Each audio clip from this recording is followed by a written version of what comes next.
Louisiana, we are at war. If you are a farmer, hunter, landowner, or fish along our inland coast, pay attention. The next 15 minutes may change the way you look at the future of hunting and harvesting for your kids and grandkids. This enemy has adapted and overcome just about every boundary.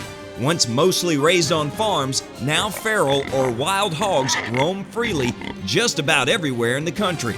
However, the population is not diluted due to geography. And right here in the Bayou State, it has become epidemic. If you have not discovered wild hogs on your property, you soon will. Today on ODB, we will take you into their world, where they like to live, what they eat, the destruction they cause, and finally, the effort that needs to go into managing this invasive species. Trapping by guys like Jeff and Dune Chandler. Yes, it's the hard way, but they do it this way for a reason. They even get me into the game, and of course, I was the only person bleeding. One sow can produce hundreds of offspring within a period of a very short time, just several years. Get into the head and studies of Dr. Jim Lour, Louisiana Wildlife and Fisheries State Vet. The information he has gathered from years of studies will amaze and scare you.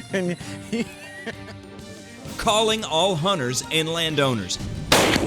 It's time to lock and load, or pork is the only thing we'll be hunting soon.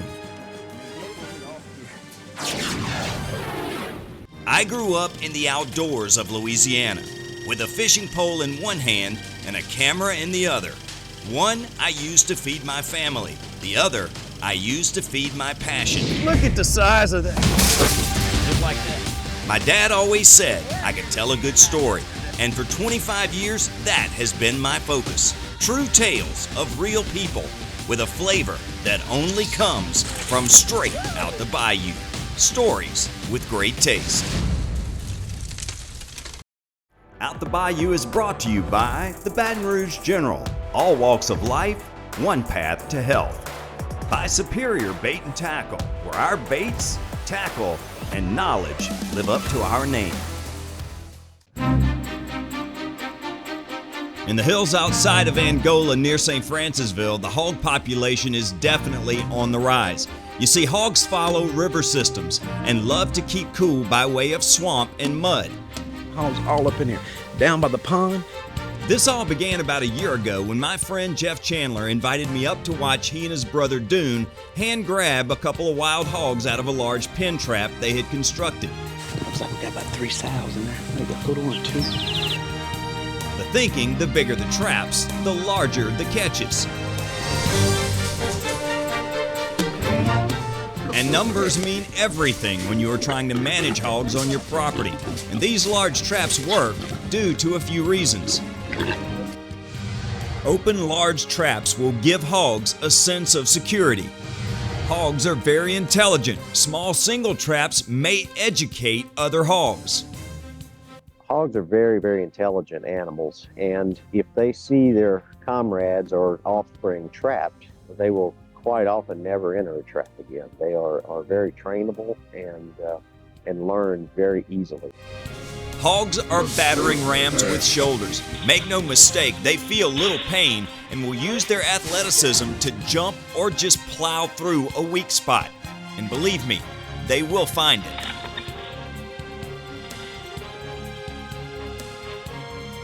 They are very agile, very strong animals. They're compactly built. They're very fast runners, and they will, in pen situations or in traps, if there's a corner in a trap, they will pile up in the corner and jump on each other's back and even leapfrog out of pens. So we prefer round type traps for ones that are not enclosed on top. And because they are intelligent, it tends to make the trappers less intelligent. What's the point? Well, we want to get that boar out of there. Get him tied up. I don't care if we got to choke him down. We'll just get him tied up out of the way. And then we'll work on the other 2 big ones. Then after that, since we got 2 little ones in there, we might put Scout in there after them. You can handle that, can't you? Yeah. You see, Jeff believes shooting hogs in your trap will tip off other hogs to impending danger. So instead,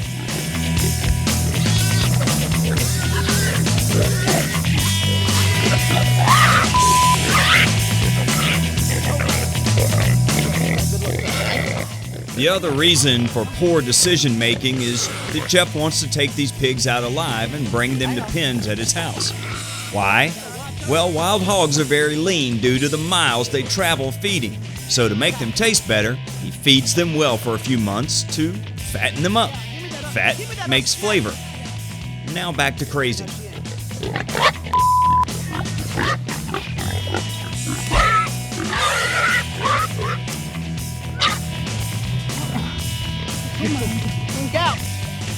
Now, to take these guys out alive and place them in pens for future meal plans is perfectly legal. However, if you transport them and free them onto another property, well, that is very illegal. When we come back, I fall to temporary insanity. You knew I had to try it, right? Let's see how I went at him. He didn't flinch much, dude. They come in all kinds of shoes. Running shoes, work boots, baby booties. It's the hurried steps of a surgeon, or the careful walk of a new mother, the steady pace in an emergency, and the quiet stride of healing. Every footstep tells us something, because no matter who you are or why you walk through our doors, at Baton Rouge General, you are on a path we walk together.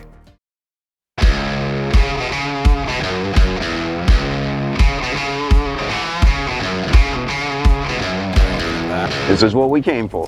Let's face it, fishermen are always searching for an edge.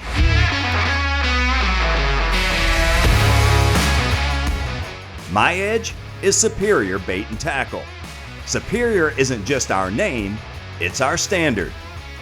Find superior baits from the most popular brands and tackle trusted by the pros like Shimano, Lew's, St. Croix, and much more.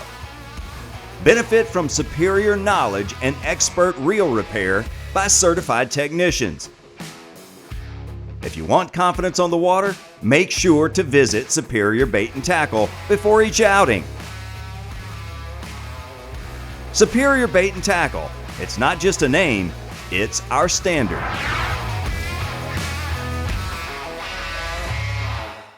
On Monday, June 16th, Sergeant Caleb Eisworth was deliberately struck and seriously injured while on duty assisting a funeral procession on his department-issued motorcycle, and his family needs our support more than ever.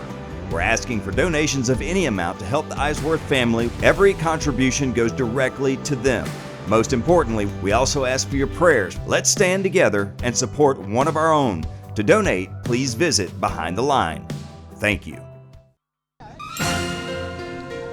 Today on ODB, we are in St. Francisville, doing our part to control an out-of-control hog population. Trapping in large pen traps, the key is to feed these large pens for weeks, allow the hogs to get comfortable going in and out, and then slam the door. They're not locked in one little spot, so they all feel comfortable. So they'll ease in, and then you get a whole herd of them. Once in these traps, Jeff and Dune Chandler do it a bit different, getting in with the hogs and taking them out alive by hand. Fun? Maybe. More about keeping your nerve and your fingers to me.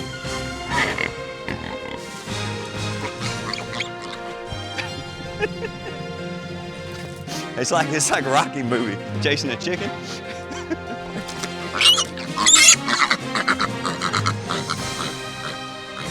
So that's easy. Now that's a good little eat. This is all it is to it. That's easy. The hog population in Louisiana is exploding. These hogs are very reproductively efficient. They can have up to 13 or 14 piglets per litter. They average 6 to 8 per litter. They have 2 litters per year. Feral hogs, by definition, are simply hogs that are not contained and free roaming. They have no natural enemies besides man.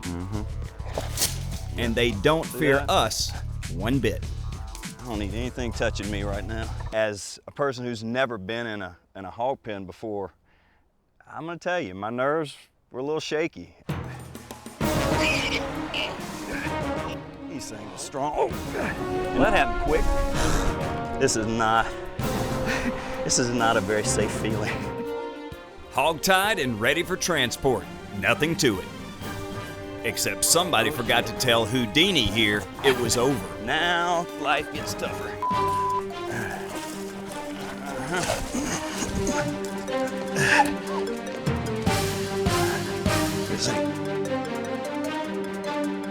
JC is messing with us. Never a dull moment with a Chandler around. Hogs loaded, watered, and ready for the ride home. A successful day. No one went to the hospital.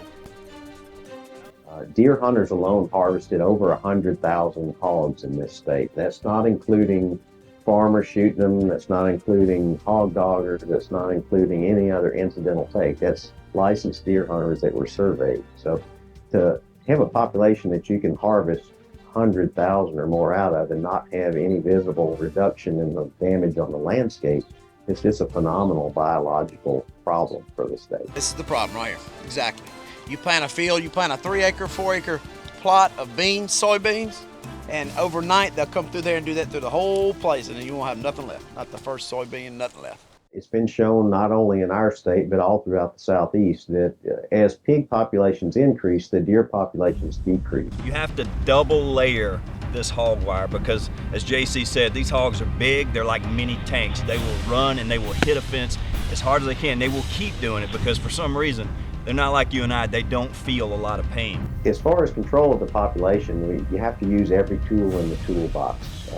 We advocate trapping. We advocate day and night shooting opportunistically and purposefully. So they will hit these fences time and time again until they either uproot them or either they'll bend them over enough to where they'll launch themselves and actually go over. The big sows, that's the reproductive machine, and those need to be the first target.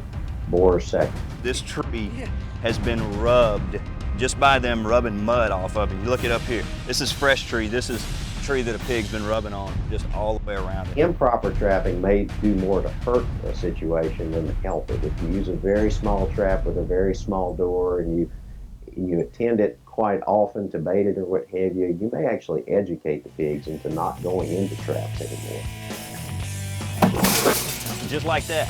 Good gracious.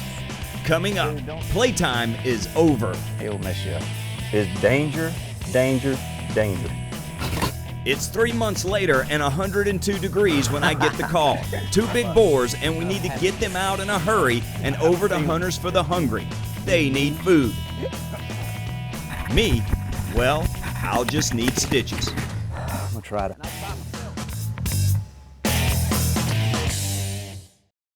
My name is John Jackson. That's not good. I grew up in Louisiana, where woods, rivers, and bayous were my backyard, and also the nearest grocery store. My dad taught me to hunt, fish, and survive outside if ever needed. He also taught me how to use a camera, and for 25 years I have made a career telling stories in the outdoors. This is my Louisiana, and the real people, places, and flavor that only comes from straight out the bayou. They come in all kinds of shoes. Running shoes, work boots, baby booties. It's the hurried steps of a surgeon, or the careful walk of a new mother, the steady pace in an emergency, and the quiet stride of healing. Every footstep tells us something, because no matter who you are or why you walk through our doors, at Baton Rouge General, you are on a path we walk together.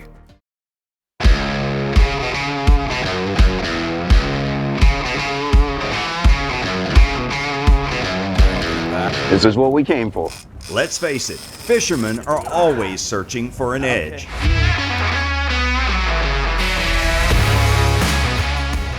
My edge is Superior Bait and Tackle. Superior isn't just our name, it's our standard. Find superior baits from the most popular brands and tackle trusted by the pros like Shimano, Lew's, St. Croix, and much more.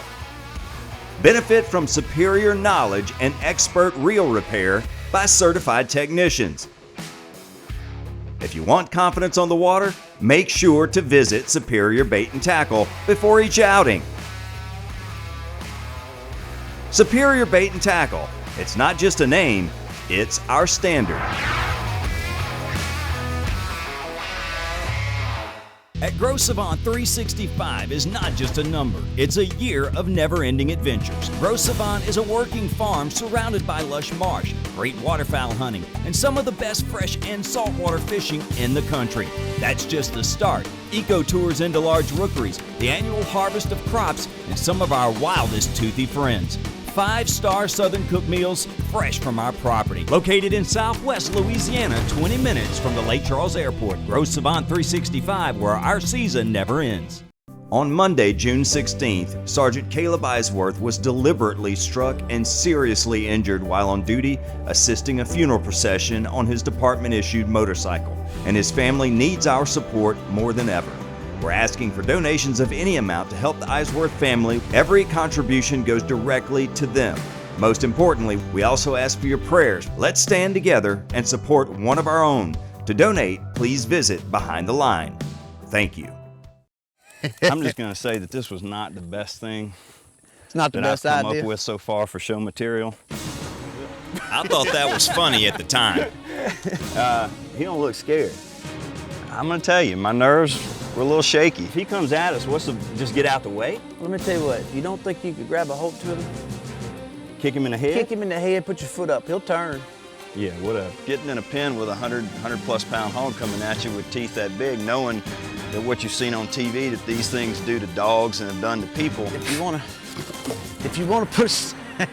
to get a snare on Dude, him, I don't even like the way that looked. he'll kick that leg up. Oh, I know he's gonna kick it up. He's gonna kick it up at his face. It's gonna be right in mine. Again, You're alone again. I have a feeling I'm being set up. He's pretty stout. See how I went at him? He didn't flinch much, dude. I'll tell you what, I'm gonna have something in my hand just in case. That'll work. I have a feeling that he and me.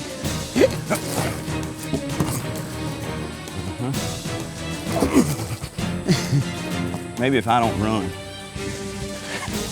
If we didn't get him on the next run by, we were going to have to take him out.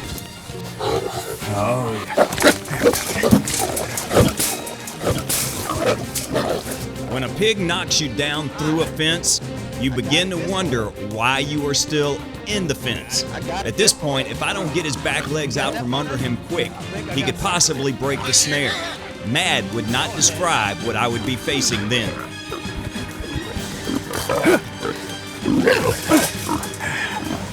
There's no way to hold that much animal. Now he's good. Ready? Yep. We're not in control of the business end of this thing yet. But there he is. That's what I'm saying. There's no. In TV time, this took 2 minutes. In real time, nearly 2 hours. Exhausted, overheated, but done. Tied legs, let's go. Dang it, he's getting the business end off too. In a blink, trouble. Mad trouble. Well, I tell you what we can Never let your guard down with these guys. That's how quick it can happen right there. And I'm bleeding. And I didn't want to bleed today. They will fool you every time. It's amazing how smart these animals are. It's the reason why they're so prolific in breeding. It's the reason why they don't have any predators, is because their eyes are not that great, but their nose and their sense of survival is unbelievable. They're a never give up animal. Every pig we get is going to a program to feed the hungry. And this is why we're out here today and we're catching these pigs alive, because it's so hot that if we don't take these pigs out when they get in here, if we just shoot them and leave them, it destroys the pen. But if we don't take them out and we don't get them to the butcher, then this meat's gonna go bad in 103-degree temperature. And so it's all a conservation effort, but at the same time, we're really doing this just to help out the community a little bit. I mean, that pig will feed how many people, JC? Ooh, hundreds. Okay. Okay, what? Well, we got a back leg tied. We got front legs tied. Oh, We got a mouth tied. Well, we ought to be pretty good. Whatever. I don't trust it. One down, one to go. Oh, hell. Well, maybe. They come in all kinds of shoes. Running shoes, work boots, baby booties. It's the hurried steps of a surgeon, or the careful walk of a new mother. the steady pace in an emergency, and the quiet stride of healing. Every footstep tells us something, because no matter who you are or why you walk through our doors, at Baton Rouge General, you are on a path we walk together. Let's face it, fishermen are always searching for an edge.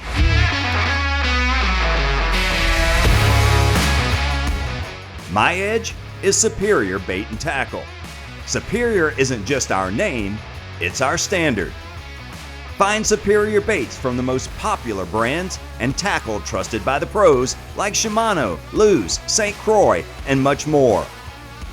Benefit from superior knowledge and expert reel repair by certified technicians. If you want confidence on the water, make sure to visit Superior Bait and Tackle before each outing. Superior Bait and Tackle. It's not just a name, it's our standard.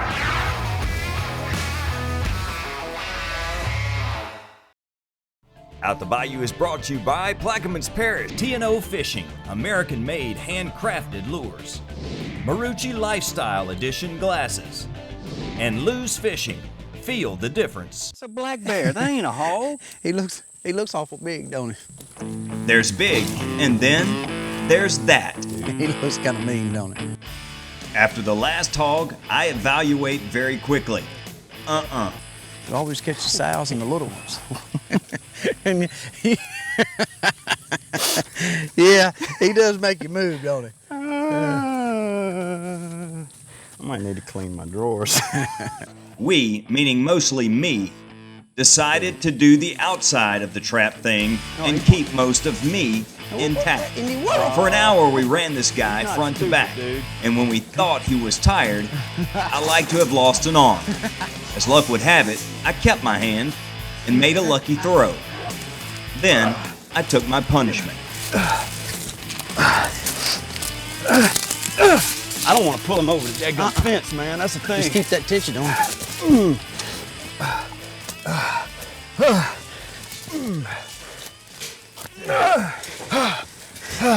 If we get another snare on him, Yeah. that'd be good. Where's your other You got I got it right there. Where? Okay. Jeez. That'll feed a few people. Got to get aggressive on these guys, or else we're gonna lose our deer, our turkeys, anything that beds on the ground. They'll eat turkey eggs if they find them, quail eggs, any ground nesting bird. Really anything that walks, crawls, stays still, or any sort of plant material that's palatable to them, they will eat. And they will alter their food source to what's available during the year. Wildlife and Fisheries is working on a lot of things to help us manage these hogs. And you know, kudos to them for taking lead. And we're waiting to follow. I mean, there's enough hunters out here to where if we really get aggressive on them, That's that we right. can put a little dent in the population. You don't think that'd cut through you like butter? I mean, this is, look, that's one of those rubber. Yeah. That right there, ladies and gentlemen, will ruin your day. Because we always cook what we harvest, here's Chef Peter Sclafani with some great tips on cooking wild pork. Today I'm going to show you a really easy pork dish using some pork tenderloin. But one of the great things about oven roasted pork tenderloin are the side dishes. So we're going to start with a little butternut squash puree. So a lot of people are intimidated by butternut squash because they really don't know how to use it. It's really simple. You just peel it, cut it down the middle, scrape the seeds out, and then we dice it. So we're going to start it on the stove. I've got a little bit of olive oil here and 1 piece of butter, and in a nice hot pan, and we're going to let that butter start to melt and brown up a little bit. And then I've got this great butternut squash, peeled, seeded, and in a kind of nice sized dice. And we're going to put it in this pan with the butter and olive oil for a second. And then I'm going to use a little bit of salt and pepper and go ahead and start to season it and begin to brown it a little bit. So now we're just going to go right into a hot oven, 350 degrees, right in there. So the next thing we're going to do is I'm going to put my pan on, and all I've done was I've gone ahead and cleaned it a little bit. There's a little bit of silver skin right at the top, and we just took a knife and pulled that off. Farm-raised hogs don't have to go out and hunt for food. They're not running around. But wild hogs have to go forage for food, so they're constantly moving around. And the diet they eat's a little different, so it makes the meat richer, but they're so lean that you have to add some fat to it. And then we're gonna go ahead and take our pork tenderloin and start to sear it. So hot pan, a little bit of olive oil and butter in there, and we're gonna kind of sear it on all its sides for a second. Not really cook it, just sort of brown it off, and then put it in the oven, and we're gonna let it finish cooking. So you can even go to some of your butchers and buy some fat. You know, like pork belly, where bacon comes from, has a lot of fat. So you can get some belly and grind that with the pork to add some fat back into it. So as I'm letting this sear, one thing we can do is we can bring some of that great butter and oil to the front, and then we can just lift the pan up and begin to baste it a little bit. We can go ahead and flip it. It's starting to get some nice color already to it. Now that it's seared on both sides, we're going to go ahead and take this pan and stick that in the same oven. One of my favorite cooking techniques is pan roasting, and we can do that where we'll start it in a hot pan, sear it on one side, flip it over, and then put the whole pan in the oven. So the next thing we're going to do is we're going to make a really nice sauce. It's really simple and it's very versatile. So when I think about pork, one of the things I think about is something like mayhaw jelly, because I think mayhaw goes great with pork. So what I'm going to do is take a little bit of port wine in my pan, and we're just going to let that reduce for a minute. If you don't have port, you can use regular red wine. We don't have leftover wine at my house, but I hear some people do end up with leftover wine. That would be a great way to use some leftover wine. Like I said, I love mayhaw with this, but this base recipe is good with any kind of jelly. So if you just have apple jelly, because my wife would probably kill me if she saw me using this mayhaw in this sauce instead of on biscuits. And then now we're going to add something that used to be you could only find in restaurants: port wine, some jelly, and a little bit of demi-glace. We're going to let that reduce to a sauce consistency, add 1 piece of butter to finish it, and now you have a great sauce. And it's one of those really versatile things. Once you get the base recipe, vary any flavor of jelly, and you've got 100 great different sauces. So now we're going to make a few slices of pork tenderloin, really nice and tender. I'm going to set that here on the plate. And now we're going to finish it with a little bit of our mayhaw demi-glace.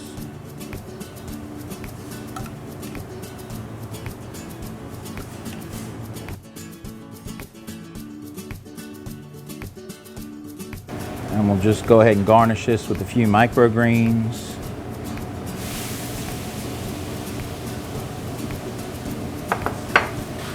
Oven roasted pork tenderloin with butternut squash puree and mayhaw demi-glace.